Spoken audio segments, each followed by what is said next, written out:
Действительно, ақша табатын стратегиядан ақша тапқыларыңыз келсе, онда біздің сабақтарды рет-ретімен қарап шығыңыздар.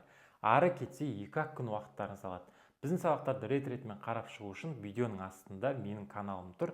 Сол каналым үстінен бассаңыздар, плейлист деп шығады, немесе ойнату тізімдері деп тұрады. Соның үстінен басқаннан кейін сіздер сабақтарды рет-ретімен көріп шыға аласыздар. Егер де сіздерге қандай да бір нәрсе түсініксіз болса, кері байланыс қажет болып жатса, онда менің cryptoplus.уласқан атты инстаграм парақшама тіркеліп алыңыз, және сол жақтан кері байланыс алсаңыздар болады. Сізге сәттілік, сабақты бастаңыз. Ассалаумағалейкум, қалдарыңыз қалай болып жатыр? Жалпы сіздерге сабақтар түсінікті болып жатыр ма? Жалпы кері байланыс бір беріп жүрсеңіздер, осыған дейін бүкіл Binance'ты басқан бәрін ашып, настройкасын барлығын жасап біттіңіздер.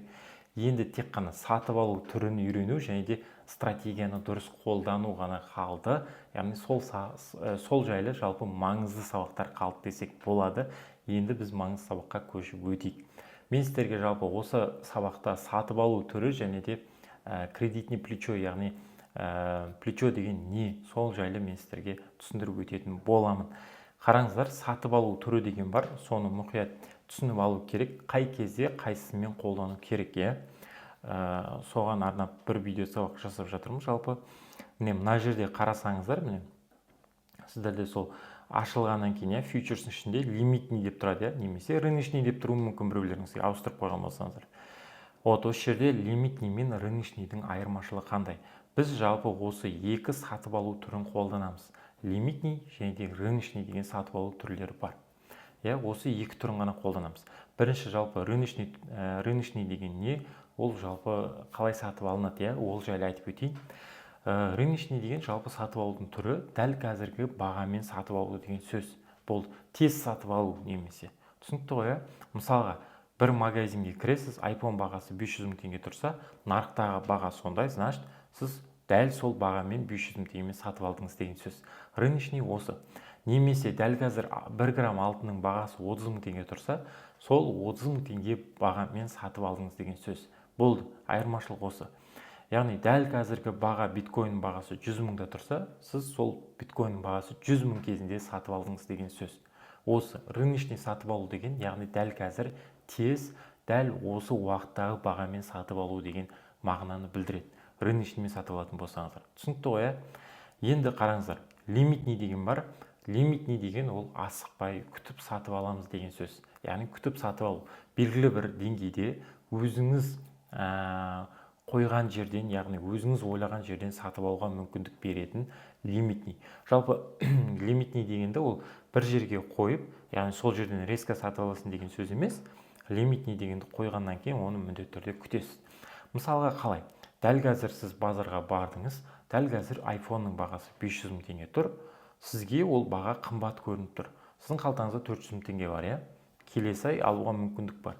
Келесі ай iPhone-ның бағасы 400 мың теңгеге түссе, мен аламын деп кетесіз. Яғни 400 мың теңге түссе ғана сатып аламын деген сияқты. Сіз өз бағаңызды, өзіңіздің сатып алу ниетіңізді білдіріп жатсыз. Яғни 400 мың теңгеге сатып аламын деген сияқты. Все. Егер 400 мың теңге жетсе, ол магазин сізге не істейді? Хабарласады деген сияқты. Немесе дәл қазір 1 грамм алтынның бағасы 30 мың теңге тұрса, сіз оны 30 мыңға емес, 25 мыңға сатып алу деген сөз. Яғни 30 мыңда тұр, сіз 25 мың теңгеге сатып аламын деп қойдыңыз. Яғни алтынның бағасы қашан 25 мыңға түседі, сол кезде ғана сіз сатып аласыз деген сөз. Лимитный деген сол. Яғни ол жерде бір ай күтуіңіз мүмкін, бір күн күтуіңіз мүмкін, бір сағат күтуіңіз мүмкін, әр қалай уақыт жалпы. Енді біздің биткойнда ондай емес, бір ай күту деген жоқ енді әрине. Дәл қазіргі баға биткойн бағасы 100 мыңда тұрса, сіз айтасыз биткойн бағасын 100 мың емес, 90 мыңға сатып аламын деп жаңағыдай тапсырма беріп қоя алады екенсіз. Жалпы лимитный деген осы. Түсінікті ғой? Лимитный деген осы.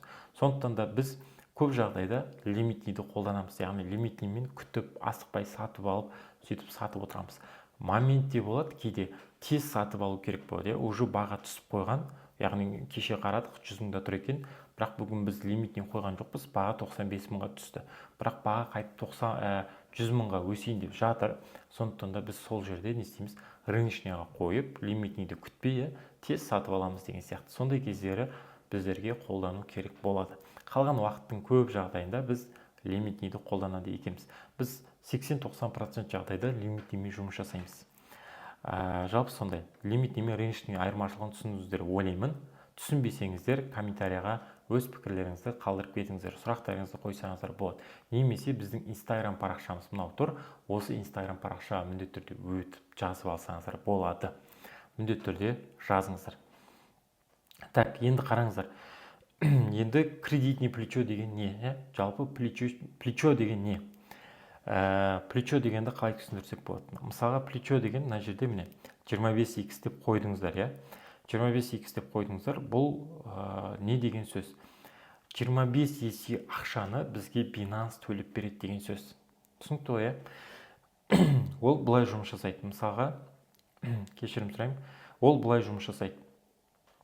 Сізде $100 мысалға позиция ашқыңыз келсе, яғни $100 мен нарыққа кіргіңіз келсе, $100 мен бастағыңыз келсе, иә, сіз міндетті түрде 25 есеге көбейтесіз. Өз қалтаңыздан $100 шығарайын деп жатсыз, оны 25 есеге көбейтесіз. Не үшін? Өйткені 25 плечоны қолданып жатсыз. Яғни сіз $100 мен позиция ашқыңыз келсе, сумма деген жерге 25 есе көбейтілгенді жазасыз. Мысалға, $100 25-ге көбейтсек, ол 2500, иә. Сумма деген жерге общий Binance берген, қосып берген ақшамен бірге жазамыз, иә. Сонда сіз $100-ға емес, $2500-ға сатып аласыз. Бірақ оның ішіндегі $100 сіздің қалтаңыздан шыққан ақша, $2400 ол Binance берген, биржа берген жалпы ақша болып есептелінеді. Сол ақшамен сіздер торговать етесіздер. Сол ақшаның арқасында біз жақсы табыстарға не істейміз? Тезірек жете алуға мүмкіндік береді. Тезірек жете алуға, яғни. Осы жерде енді бізде лонг және шорт деген бар. Лонг деген жалпы бағаның жоғары өсуі, шорт деген бағаның төмен кетуін білдіреді. Баға түсіп кетсе, яғни оны шорт дейміз. Баға көтеріліп кетсе, оны лонг дейміз. Енді осы бағаның өсуін, яғни өсуін көріп тұрсақ, онда біз лонг ашамыз. Егер бағаның түсуін көріп тұрсақ, онда шорт ашамыз. Түсінікті ғой, бірақ біздің стратегияда қалай ашу керек екен, яғни өзі нақты көрсетеді. Қай жерден лонг ашу керек, қай жерден шорт ашу керек деген сияқты, жалпы солай өзі көрсетіп отырады. Сол бойынша сіздер лонг, шорт деген сияқты ашып кете бересіздер. Ашқан кезде міндетті түрде осындай плечо мен сумманы нақты жазу керек. Мысалға, баға мына жерде лимитниде тұр, баға 89 мыңда көрсетіп тұр, бірақ мен 85 мыңнан сатып алғым келеді. Қанша суммамен? $100 мен өз ақшам, бірақ Binance берген ақшамен не $2,5 мың сатып алғым келеді. Лонг па, шорт па, оны өзім шешем деген сияқты. Бірақ міндетті түрде 89 мыңда тұрса, 85 мыңнан сіздер никак шорт аша алмайсыздар, өйткені баға итакта 89 мыңда тұр. Лонг аша аласыздар, яғни баға түскеннен кейін барып сатып алам деген сияқты. Ал 85 мыңнан шорт ашам десеңіз, 89 мыңда итак шортқа сатып тұрғандар барды, сондықтан спокойно не істейді, сізге сатып жібереді. Бірақ 95 мыңнан шорт ашамын деп не істейсіздер, айта алады екенсіздер. Жалпы солай бұл жерде процесс жұмыс жасайды. Енді бұл жерде қараңыздар, ертең алдағы уақытта 20 плечоға немесе 30 плечоға ауыстыратын болсаңыздар, міндетті түрде ол кезде не істейсіздер, $100-ыңызды 30 плечоға ауыстырсаңыз, 30 есеге көбейтеді екенсіздер. 20 плечоға ауыстырсаңыз, 20 есеге, қанша плечоға ауыстырасыз, соны сонша есеге көбейтесіз. Қалтаңыздан шығайын деп жатқан ақшаға, міндетті түрде. Мына жерде қазір доступный деген жерде өздеріңіздің толыққанды ақшаларыңыз тұрады. Қанша $500 болса $500, $1000 болса $1000 деген сияқты. Соны бөліп келесі сабақтан бастап біз не істейміз? Сауда жасап бастайтын болады екенбіз. Жалпы сіздерге түсінікті болды деген ойдамын. Егер түсінбесеңіздер, сұрақтарыңыз болса қойсаңыздар болады. Міндетті түрде біз қолдан келгенше жауап беруге тырысамыз. Жақсы, сау болыңыздар, сәттілік сіздерге.